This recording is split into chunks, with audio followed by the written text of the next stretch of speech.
Recuerda que puedes escuchar este audio horas antes de su estreno y sin publicidad suscribiéndote en cesarvidal.tv.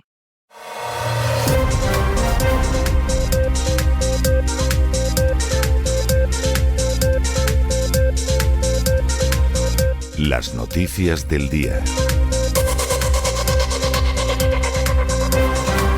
Estamos de regreso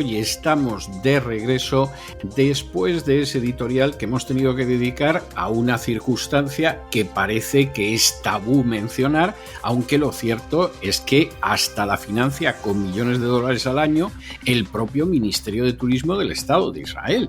Y es el hecho de que Tel Aviv, que internacionalmente, de acuerdo al derecho internacional, es la capital del Estado de Israel, porque el hecho de que la capital sea Jerusalén pues es reconocida por media docena de países. Esa es la realidad. En términos de derecho internacional, Jerusalén no puede ser la capital del Estado de Israel y lo sigue siendo Tel Aviv, y es donde están la mayoría de las embajadas. Bueno, pues esa capital es, y esto de manera indiscutible, incluso por el gobierno de Israel, la capital homosexual, la capital gay del Mediterráneo. Y el Día del Orgullo Gay, la manifestación en Tel Aviv, es la más importante manifestación pro-gay, pro-homosexual de todo el continente asiático, que dicho sea de paso es donde vive la mayoría de la humanidad, pero además de forma bien resaltada y bien señalada. Uno diría, pero ¿cómo es posible que esto haya podido suceder en el Estado de Israel? Porque en última instancia el Estado de Israel es un Estado judío. De hecho, la creación del Estado de Israel arranca del deseo de ese sionismo que surge a finales del siglo XIX para que los judíos tengan su propio Estado, no para que sean ciudadanos dentro de otros estados, sino para que tengan un Estado judío. ¿Cómo es posible que una cultura vinculada a la Biblia, luego de manera mucho más importante al Talmud y a otras formas teológicas, y que sostiene una visión absolutamente heterosexual, por eso de que en la primera página de la Biblia ya se dice que Dios creó al hombre como varón y hembra y asoció al varón a una hembra y a la hembra al varón, no a dos varones y a dos hembras? ¿Cómo es posible que en un momento determinado, en un estado sin ningún género de dudas vinculado a los judíos, de pronto se convierta en el estado donde tiene lugar la primera manifestación del orgullo gay de todo el continente asiático, y además esa ciudad sea la capital gay del Mediterráneo? Pues hombre, las razones son muy obvias, aunque haya gente que se empeñe en no verlo. El Estado de Israel no es igual al judaísmo. Puede haber muchísimos judíos, y los hay, puede haber muchos practicantes del judaísmo, y los hay, que se sienten identificados con el Estado de Israel. Luego la mayoría no se van a vivir al Estado de Israel, pero al menos mantienen una vinculación entrañable, profunda, innegable con el Estado de Israel. Eso es una cosa y eso no tiene discusión. Otra cosa es que se quiera identificar al Estado de Israel con los judíos y con el judaísmo, porque eso es otra cuestión. El judaísmo y los judíos son una religión. Y en ese sentido, evidentemente hay puntos de contacto y puntos serios de divergencia. Para empezar, todos los grupos judíos que creen profundamente en el judaísmo y que lo practican de manera estricta, que consideran que el Estado de Israel es un Estado blasfemo porque se ha permitido sustituir al Mesías en la creación de un Estado judío. No vamos a entrar en ese tipo de discusión, pero esa es una realidad que no se puede negar y que no se puede ocultar. Pero luego hay otro elemento. El Estado de Israel fundamentalmente no es un Estado del judaísmo, aunque el judaísmo esté presente, como lo está el cristianismo, como lo está el islam o como lo están incluso religiones orientales y sectas. El Estado de Israel fundamentalmente es una creación del sionismo. Y el sionismo ha tenido siempre como meta confesa el hecho no de que se practicara el judaísmo, que esa es una cuestión que toleran con más o menos comodidad, con más o menos incomodidad, sino que haya un Estado judío. Y como todos los movimientos nacionalistas, el elemento nacionalista siempre pesa más que el elemento de carácter religioso o espiritual en todos los estados y a lo largo de toda la historia. Y en ese sentido, el sionismo pues, se ha podido permitir en un momento determinado apoyar acciones terroristas.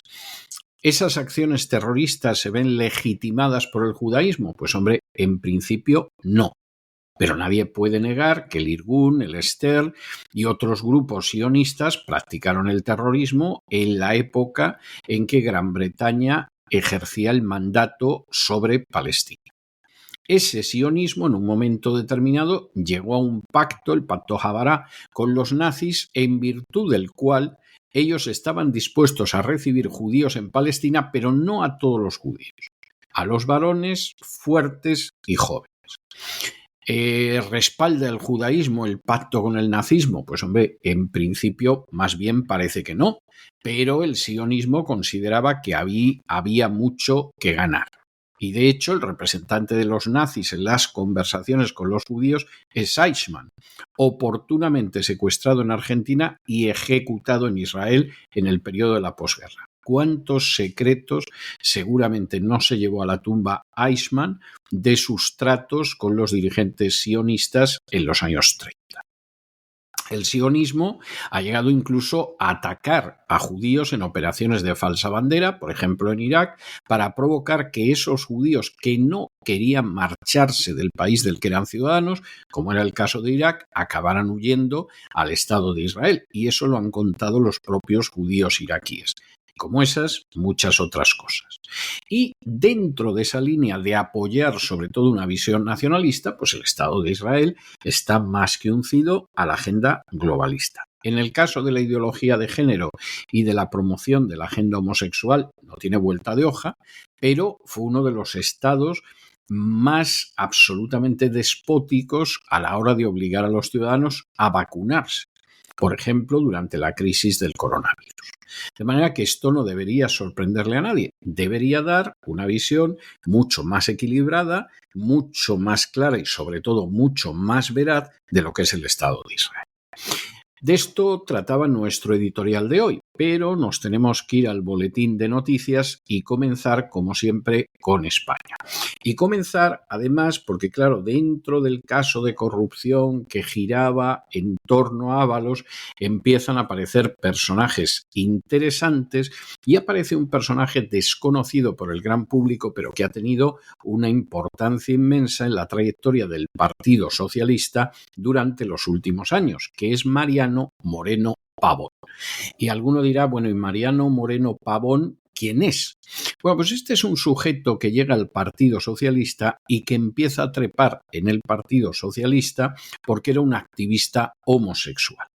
Alguno dirá, bueno, ¿y realmente es el motivo para trepar en el seno de un partido? Pues sí, vista la entrega a la agenda globalista del Partido Socialista, pero también del Partido Popular, pero del Partido Demócrata en Estados Unidos, pero también del Partido Republicano, ser homosexual, claro que es un plus, claro que es un valor para empezar a subir. Mariano Moreno Pavón aprovecha su condición de homosexual para empezar a subir y en un momento determinado además se convierte en un personaje totalmente central en el hecho de que Pedro Sánchez recupere la Secretaría General del Partido Socialista. De hecho, es uno de los personajes que le va avisando de los movimientos internos y de cómo acabar precisamente con sus rivales, que son Pachi López y Susana Díaz. Esto Pedro Sánchez se lo premia. En el momento en el que regresa a la Secretaría, le coloca en tareas de administración, donde, por cierto, en los grandes partidos también han ido ubicándose distintos homosexuales que se apoyan entre sí, vamos, ni que fuera eso la masonería ni que fuera una secta, pero esta es una realidad. Y lo es en los dos grandes partidos nacionales en España, como también en el Partido Demócrata y el Partido Republicano de los Estados Unidos.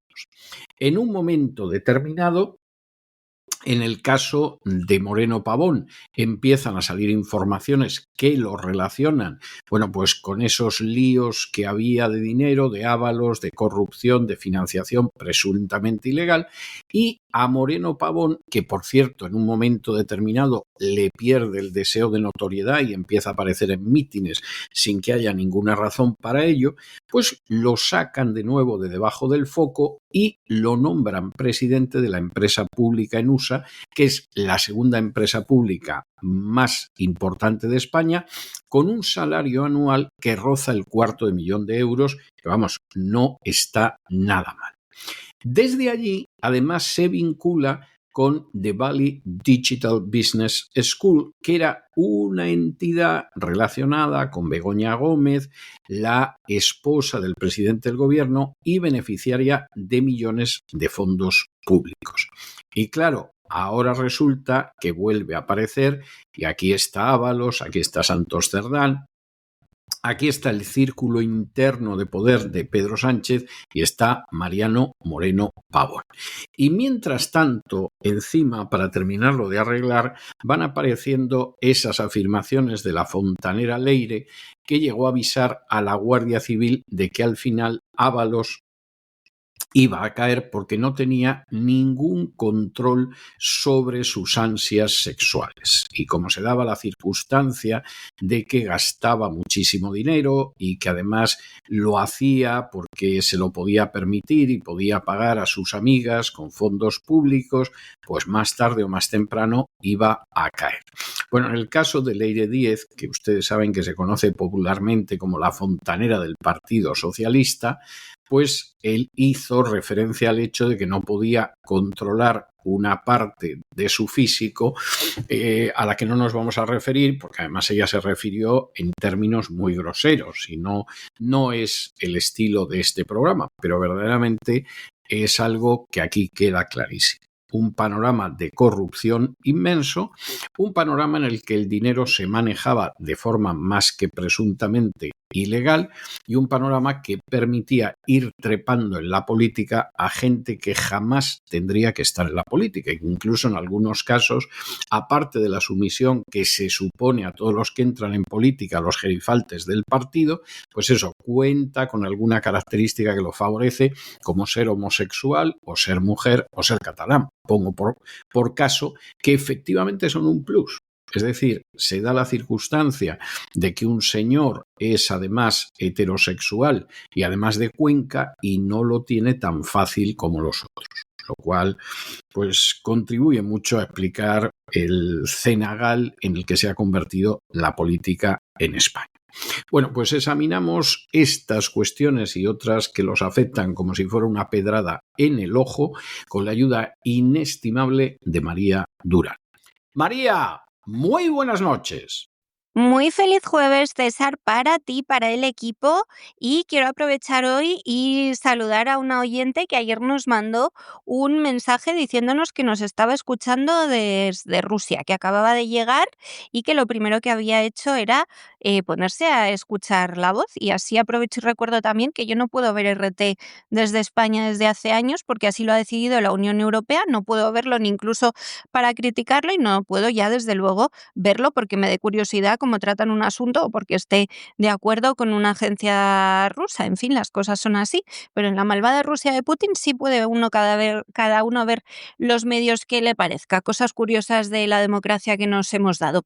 Caso PSOE. Hoy les cuento novedades de la fontanera y el gerente de los sobres. Les decía ayer que es muy complicado seguir quién es quién en esta historia. Son demasiados personajes, demasiados delincuentes, demasiados corruptos, pero bueno, lo intentamos.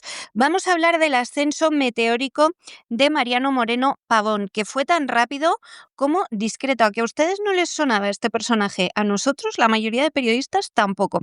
En apenas 4 años, Pavón pasó de ser un joven activista del ala LGTBI del Partido Socialista a ocupar un puesto clave en la dirección de Ferraz y bajo el amparo directo de Pedro Sánchez. Su nombre es muy poco conocido fuera de círculos socialistas, pero ha vuelto a cobrar relevancia hoy tras ser citado como testigo en el caso Koldo, en el que la Guardia Civil investiga la posible existencia de una caja B en el partido.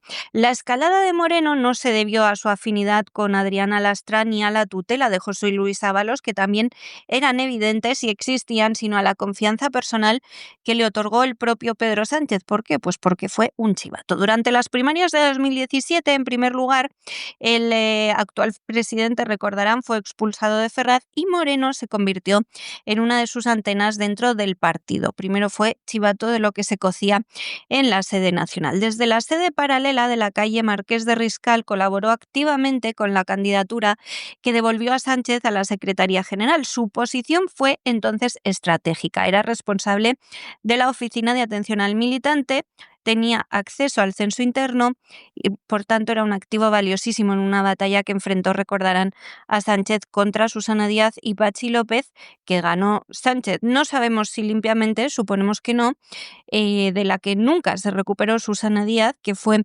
enviada al Senado, donde no tiene ningún tipo de peso ya en el PSOE, no así Patxi López, que como buen trepa que es, consiguió después hacer las paces y es portavoz en el Congreso. Tras la victoria de Sánchez, Moreno fue premiado con el cargo de director gerente del PSOE, el mismo puesto desde el que años más tarde gestionaría los gastos que precipitaron la caída de Ábalos, y le investigan por ser quien organizaba la trama de los sobres. El exgerente fue también el guardián de los secretos del entonces ministro de Transportes. Fue él quien en primer lugar alertó a Santos Cerdán de que José se está pasando con los gastos tras recibir facturas por valor de 9.000 euros en un solo mes. Moreno acudió incluso a Moncloa para informar a Sánchez de una situación insostenible porque no le hacían el suficiente caso. Eran los gastos del entonces secretario de Organización, que incluían comidas de hasta 4.500 euros en un restaurante madrileño. Pese a sus advertencias, el problema no se frenó. La tensión en Ferraz creció cuando Moreno, ya cercano a Lastra, comenzó a aparecer en actos de campaña y reuniones internas, algo impropio de su cargo, que en principio era técnico. Su cercanía al núcleo duro del presidente lo mantuvo a salvo de la caída de otros ceses. Cuando en 2021 fue cesado discretamente del partido porque ya se sabía lo que había estado haciendo Ábalos con su consentimiento para los sobres, él pasó a presidir Enusa, mientras que Ábalos simplemente cayó en desgracia. ¿Qué es Enusa? Pues la segunda mayor empresa pública y la mejor pagada de la SEPI, con un sueldo anual de casi 245.000 euros como gestor de esta. El ascenso no puede entenderse tampoco sin su vínculo con Félix Bolaños y Rafa Oñate. Junto a ellos formó parte del círculo de confianza de Sánchez en los años de oposición interna. Oñate también procede de Ferraz y siguió a Bolaños al Ministerio de la Presidencia. Tras su salida en 2023, recaló en el gabinete del presidente asturiano Adrián Barbón. Ya en Enusa, Moreno ha mantenido una intensa actividad formativa vinculada a The Valley Digital Business School, una institución relacionada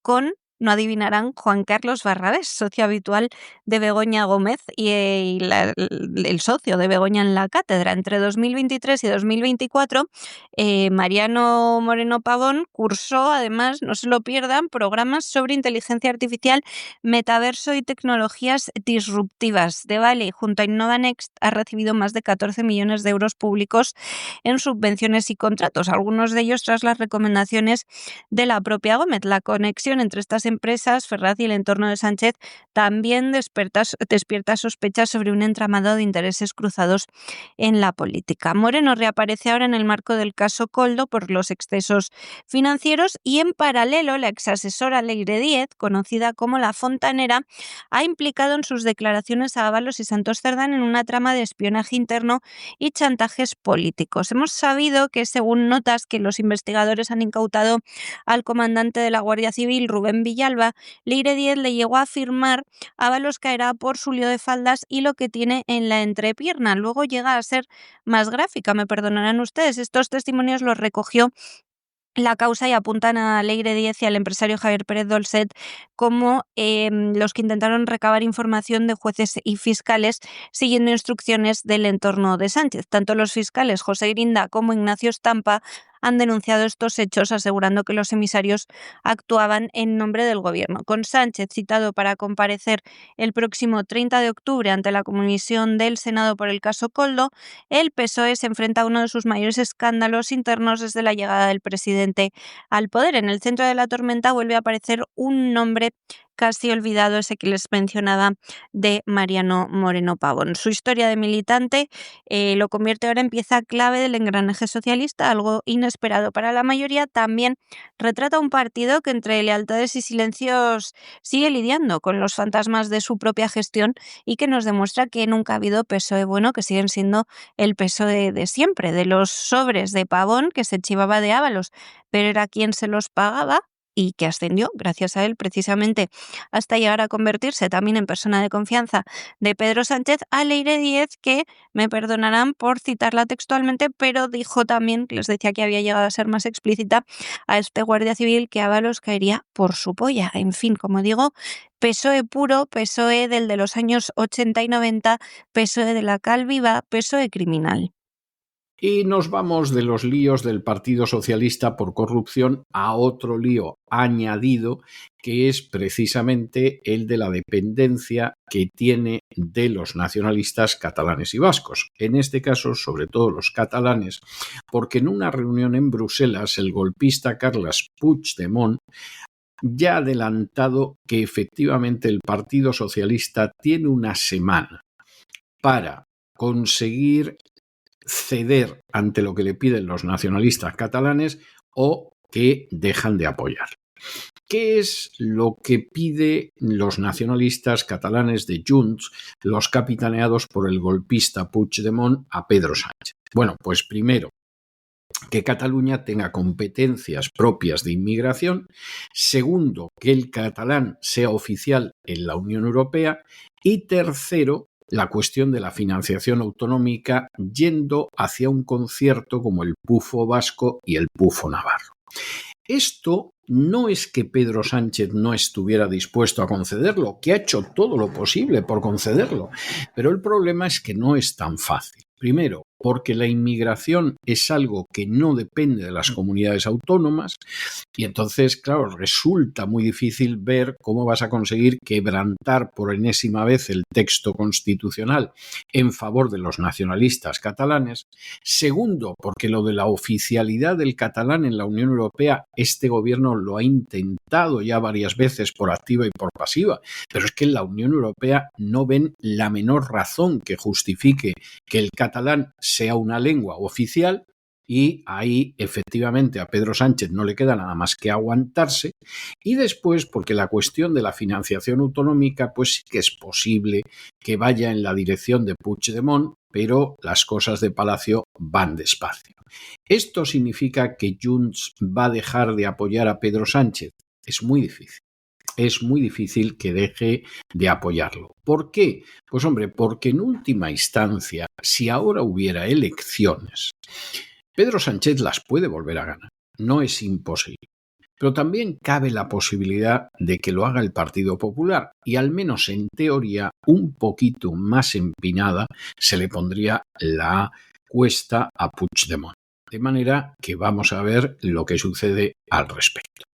Y ayer les adelantaba las amenazas de Junts en el Congreso. Hoy vamos un paso más allá y sabemos que Carles Puigdemont ha convocado para este domingo en Bruselas, aunque las últimas informaciones de los últimos minutos apuntan que se podría retrasar al lunes, una reunión de la dirección permanente de Junts per Catalunya con un objetivo claro: decidir si el partido rompe definitivamente con Pedro Sánchez y el PSOE.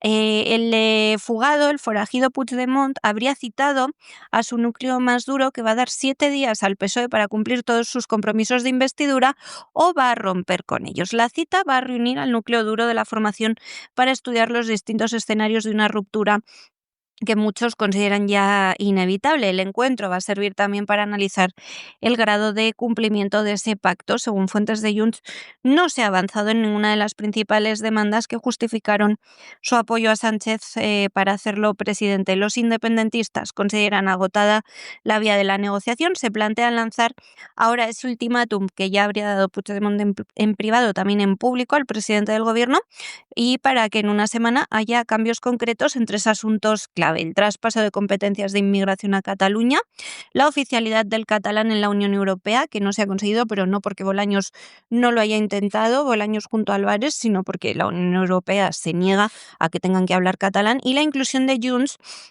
en la mesa de negociación sobre la financiación autonómica, de la que ya forma parte Esquerra Republicana. Si el gobierno no cumple con sus exigencias, Puigdemont y su entorno barajan 2 medidas simbólicas, pero que marcarían punto de no retorno. La primera, dar por terminada la ronda de contactos en Ginebra, que ahora, desde que Santos Cerdán está en la cárcel, es una tarea de Rodríguez Zapatero.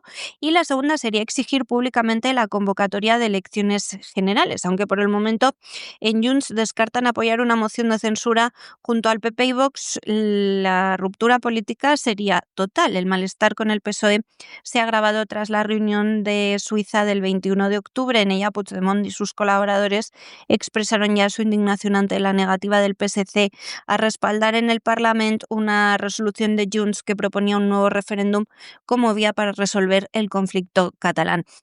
Sin embargo, la gota que ha colmado el vaso ha sido la parálisis de la iniciativa para que el catalán sea lengua oficial en la Unión Europea. Como les digo, no porque el ministro de Exteriores, José Manuel Álvarez, no lo haya intentado, se implicó personalmente en la propuesta, sino porque no es posible. La Unión Europea se niega. Para Junts, esta decisión de retirar temporalmente la propuesta es una traición y una renuncia política. La portavoz Míriam Nogueras ayer decía que ha llegado la hora del cambio. La dirección permanente de Junts, compuesta por Jordi Turull, Josep Rull, la propia Nogueras o Albert Batet, entre otros, comparte un diagnóstico común. El llamado Pacto de Bruselas, firmado entre Puigdemont y Santos Cerdán, está agotado, entre otras cosas por ese encarcelamiento de Cerdán. No hay voces discrepantes en Junts. Después de la reunión de Bruselas se convocará la ejecutiva ampliada del partido para que ratifique las decisiones que adopte la dirección, y parece que la formación está dispuesta a romper con Madrid, con el PSOE,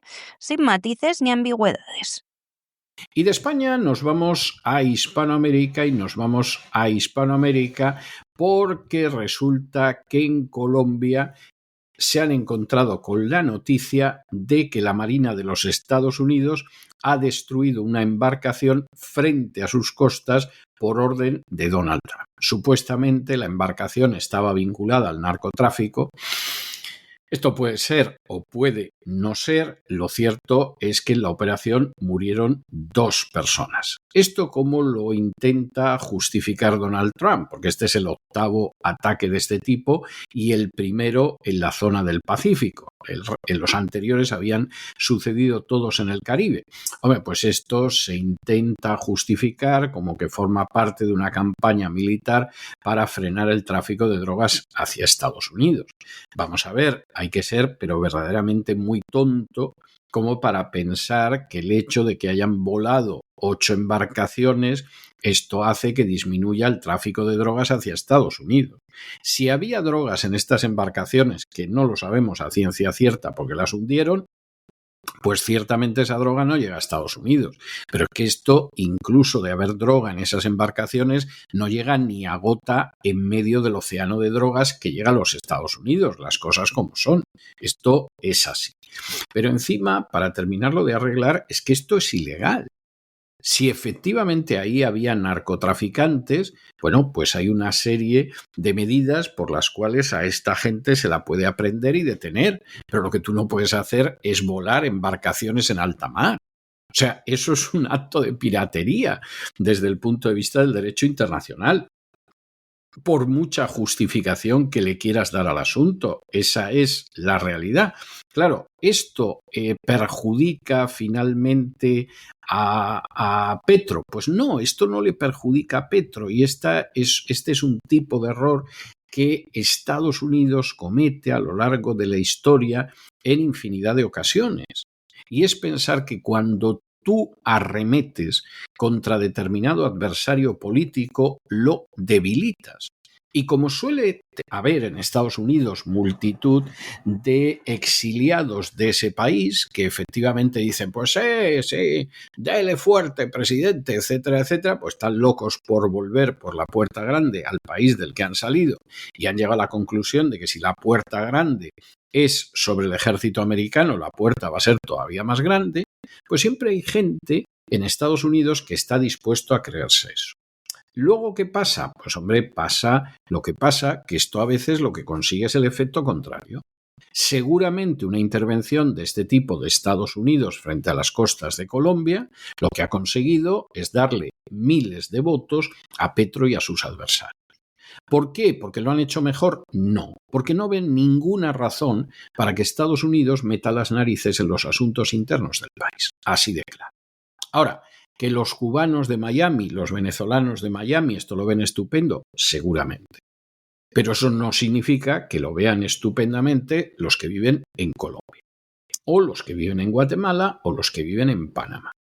E históricamente esto, la mayoría de las veces, acaba derivando hacia una mayor enemistad hacia los Estados Unidos y a favorecer a aquellos a los que se quiere debilitar. Y si no, recuerden ustedes aquella campaña que Estados Unidos orquestó contra el general Perón, en la cual consiguió unir a toda la oposición en contra de Perón y parecía que efectivamente Perón iba a morder el polvo en las urnas. Y Perón, en un movimiento absolutamente magistral, opuso su nombre al del embajador americano en Buenos Aires y barrió en las elecciones. Porque hay una cosa que a la gente no le entra en la cabeza en ciertos círculos de poder en Estados Unidos. Y es que cuando tú atacas a un país por simple reacción instintiva, mucha de la gente de ese país se te pone en contra. Y esa gente, por supuesto, no te va a decir lo mismo que los exiliados que están esperando que derribes al gobierno de su país para regresar por la puerta grande. Y a los que es muy posible que no les hicieran mucho caso cuando intentaran regresar a su país. Y esto es algo de sentido común. Claro, esto lo están aprovechando. Y no solo lo aprovecha Petro, sino que lo aprovecha Maduro. Ya ha salido diciendo que tiene 5.000 misiles rusos y miles de operadores entrenados y, en fin, ustedes verán si desembarcan. Y claro, realmente la cuestión de un desembarco americano en Venezuela no sería tan fácil. Y no sería tan fácil porque efectivamente eso puede ser un baño de sangre y porque además Venezuela tiene unas condiciones geográficas que una guerra ahí podría ser algo verdaderamente tremendo. ¿Que puedes volar Caracas? Sin ningún género de dudas. Pero si en el caso de Panamá, utilizando armamento de novísima fabricación, pasó lo que pasó, que necesitaron días para aplastar a 4 panameños, en el caso de Venezuela y con el armamento que tiene Venezuela, a saber lo que puede ser eso. O sea, esa es una historia clarísima. El ejército de Estados Unidos ha llevado en las últimas horas un nuevo ataque a cabo contra una embarcación, una narcolancha presuntamente vinculada al narcotráfico frente a las costas de Colombia, en este caso en el Océano Pacífico. La operación la ha confirmado el propio secretario de Defensa, Pete Hegseth, y marca una expansión de las acciones militares estadounidenses en la región. Hasta ahora estaban operando los estadounidenses frente a las costas de Venezuela. Según Hegseth, el ataque se realizó bajo la dirección del presidente Trump y tuvo como objetivo un barco operado por una organización terrorista designada dedicada al contrabando de drogas hacia Estados Unidos. El jefe del Pentágono detallaba que la inteligencia estadounidense detectó la embarcación navegando por una ruta conocida del narcotráfico y que transportaba grandes cantidades de estupefacientes. Dijo también que 2 narcoterroristas se encontraban a bordo, ambos murieron y ninguna fuerza estadounidense resultó herida. Esto lo afirma en un mensaje publicado en sus redes sociales. También acompañó sus declaraciones con un vídeo que mostraba el momento en que un proyectil impactaba contra la lancha que estallaba en llamas. El ataque se producía en un contexto de tensión creciente entre Washington y Bogotá, que les hemos venido contando aquí a lo largo de la semana. Los medios internacionales sitúan la operación frente a las costas colombianas apenas días después de que Donald Trump anunció anunciara la suspensión de la ayuda financiera a Colombia, alegando que no luchan contra el narcotráfico. El presidente acusó también a su homólogo Gustavo Petro de ser un líder del narcotráfico y de permitir la producción masiva de drogas, que se ha convertido en el mayor negocio del país. A este episodio se suma otra acción militar ejecutada por Estados Unidos el domingo, también en el marco de esa campaña contra el tráfico de drogas. En esa ocasión, las fuerzas estadounidenses destruían otra narcolancha presuntamente vinculada al Ejército de Liberación Nacional, con un saldo de 3 muertos. Hasta el momento hay 8 ataques similares en el Mar Caribe, como digo, la mayoría frente a las costas de Venezuela. Habrían perdido la vida, calculan, en el ejército estadounidense una treintena de personas, y el gobierno afirma además que esta ofensiva solo se produce contra el narcoterrorismo. En paralelo, el presidente del narcorrégimen de Venezuela, Nicolás Maduro, respondía con una demostración de fuerza militar, o lo intentaba por lo menos. Durante un acto televisado anunciaba que su país cuenta con más de 5.000 misiles antiaéreos rusos Igla-S, destinados, según dijo,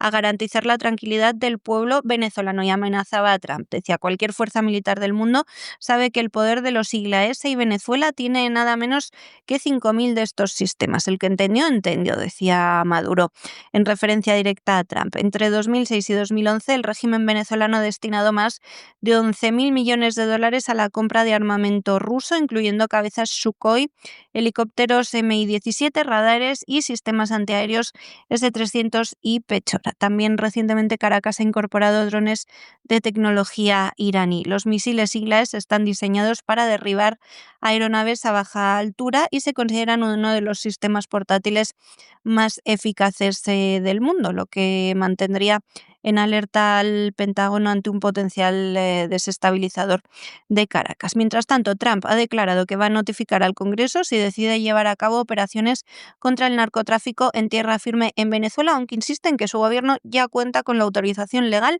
y que no tienen que esperar a ninguna aprobación adicional. Y nos vamos de Colombia y Venezuela a Bolivia, donde el nuevo presidente Rodrigo Paz ya ha iniciado conversaciones con los Estados Unidos para garantizar el suministro de carburantes frente a una escasez gravísima que sufre Bolivia. Como ustedes saben, aquí estamos absolutamente en el aire de lo que va a suceder con Bolivia. Es decir, es verdad que Estados Unidos y 8 países de Hispanoamérica pues han emitido un comunicado respaldando al presidente electo Paz y diciendo que lo van a ayudar, pero vamos a ver lo que va a suceder. Y vamos a ver lo que va a suceder porque efectivamente no está claro, primero, el programa de paz, que se presentará mucho como demócrata cristiano, pero aquí más bien lo que parece es que va a ser un lacayo de la agenda globalista, como ha sido en los últimos tiempos algún presidente del cercano Ecuador, y porque además dentro de esa situación, pues que la situación de Bolivia mejore está en el aire. Que van a hacer todo lo posible por saquearla, eso no está en el aire, eso está en lo seguro. El presidente electo de Bolivia, Rodrigo Paz, cuya victoria el pasado domingo les contábamos este lunes, ha anunciado ya sus primeras decisiones y ha iniciado contactos con Estados Unidos y varios países vecinos para garantizar el suministro de combustible en un momento en que su país se enfrenta a una aguda crisis por la escasez de carburantes. Decía: estamos hablando especialmente con el gobierno de los Estados Unidos, hemos tenido conversaciones con el secretario adjunto del gobierno americano. Esto lo declaraba ante medios locales. El mandatario de momento electo explicaba también que ha abierto gestiones con naciones amigas como Brasil, Uruguay, Paraguay y Argentina para colaborar a partir del 9 de noviembre, fecha en que se va a producir su asunción del cargo. Su prioridad, dice, es resolver las largas colas de vehículos que se forman a diario en todo el país por la falta de hidrocarburos. También confirmaba el inicio de un proceso de transición con el actual gobierno del ultraizquierdista Luis Arce. Decía: ayer fue el día del voto, hoy es el día del trabajo.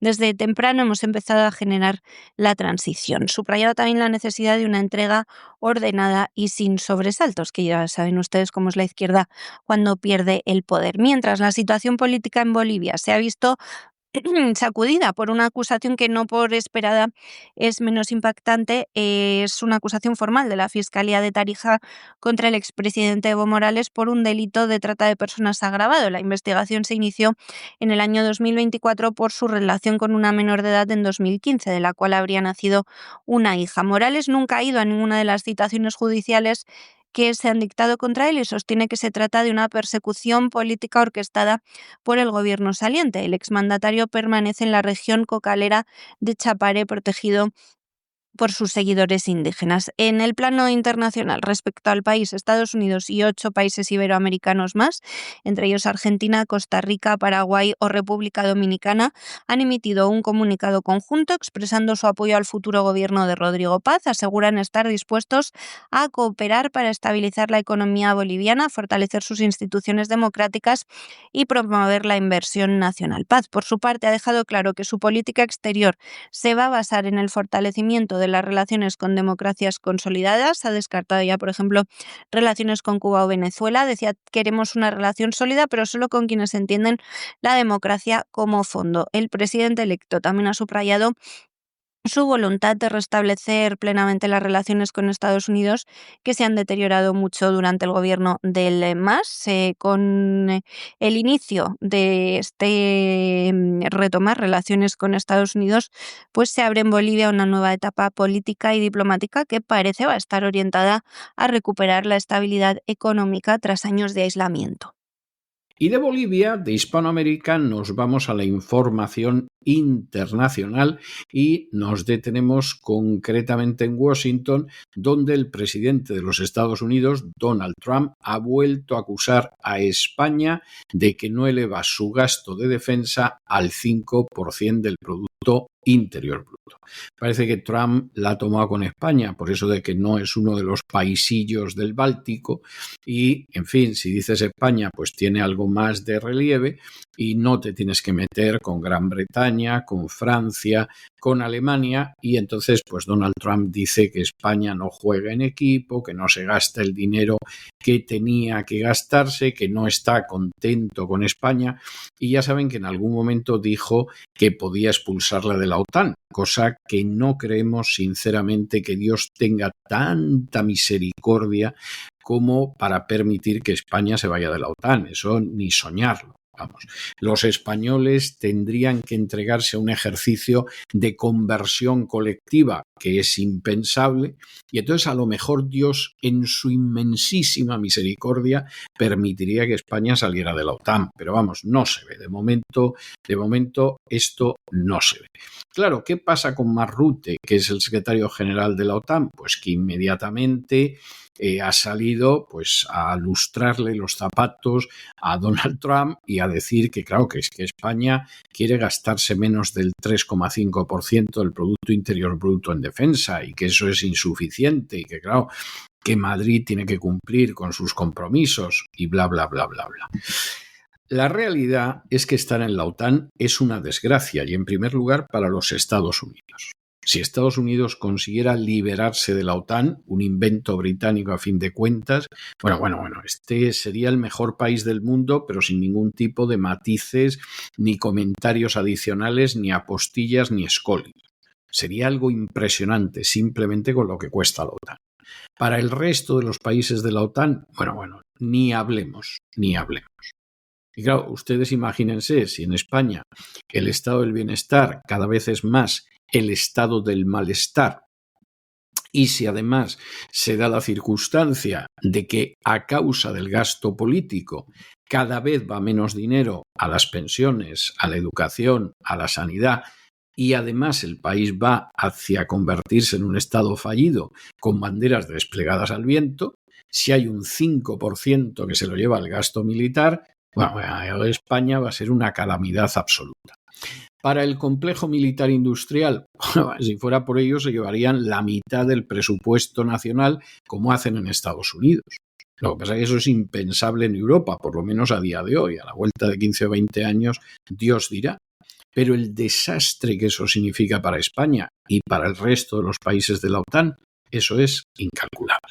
y estará nervioso Pedro Sánchez porque el presidente de Estados Unidos, Donald Trump, volvió este miércoles por la noche, aquí ya era de madrugada, a cargar contra España por su negativa a aumentar el gasto en defensa dentro de la OTAN. En un encuentro con el secretario general de la Alianza Atlántica, con Mark Rutte, que se celebró en la Casa Blanca, el presidente estadounidense acusaba de nuevo al gobierno de Pedro Sánchez de no jugar en equipo y de ser el único país de la OTAN que no ha cumplido el compromiso de elevar su aportación militar al 5% del PIB. Decía, creo que vas a tener que hablar con España, le decía Rutte, no juega en equipo, todos están al 100%, creo que puedes resolver el problema fácilmente, es lo que le expresaba a Rutte durante una comparecencia conjunta que celebraron en el despacho Oval. El presidente estadounidense aprovechó para remarcar que su país es un miembro muy orgulloso de la alianza, es el jefe, y que mantiene una excelente relación con la mayoría de socios, en la que la excepción es España. A esta crítica se suma una larga serie de reproches del presidente republicano al Ejecutivo español en las últimas semanas. El viernes, en un encuentro con el presidente ucraniano Volodymyr Zelensky, del que hablaremos en un instante, Trump ya acusó a Sánchez de no ser leal con la OTAN. Ayer le decía a Rutte, solicité que pagaran el 5%, no el 2%, y la mayoría, esto en relación a todos los países, y la mayoría pensó que no iba a suceder, pero se aprobó prácticamente por unanimidad. Solo tuvimos un país rezagado, fue España. Esto lo decía también hace unos días en otra comparecencia conjunta con el primer ministro de Finlandia, Alexander Stubb, cuando llegó a sugerir incluso que había que echar a España de la OTAN. La tensión diplomática también se trasladó a esa reciente cumbre de paz en Egipto, donde Trump estuvo muy antipático con Pedro Sánchez ante la prensa, y durante su intervención en el estrado, en un momento dado se giró y le preguntó a Pedro Sánchez, ¿estáis ya trabajando en el tema del PIB? Nos acercaremos, llegaremos a eso, a lo que Sánchez respondió eludiendo mirar directamente a Donald Trump. Más tarde acusó a España también de ser muy irrespetuosa. Por parte del secretario general de la OTAN ayer, de Mark Rutte, pues posición incómoda, intentó rebajar la tensión, eso sí, pero reconoció desde Washington que los cálculos de Madrid son insuficientes. Explicó que España ha propuesto invertir al menos el 3,5% de su PIB en defensa, pero dice que es una cifra incompatible con los objetivos de capacidad acordados por la alianza. Decía Rutte, España se ha comprometido a cumplir, pero dicen que pueden hacerlo con menos del 3,5%. Les dije que no podían y pronto sabremos quién tiene razón, comentaba. Rutte añadió que ha mantenido varias reuniones con Pedro Sánchez, dice que lo conoce muy bien, sin embargo admitió que la distancia entre las exigencias de Washington y la posición de Madrid sigue siendo abismal.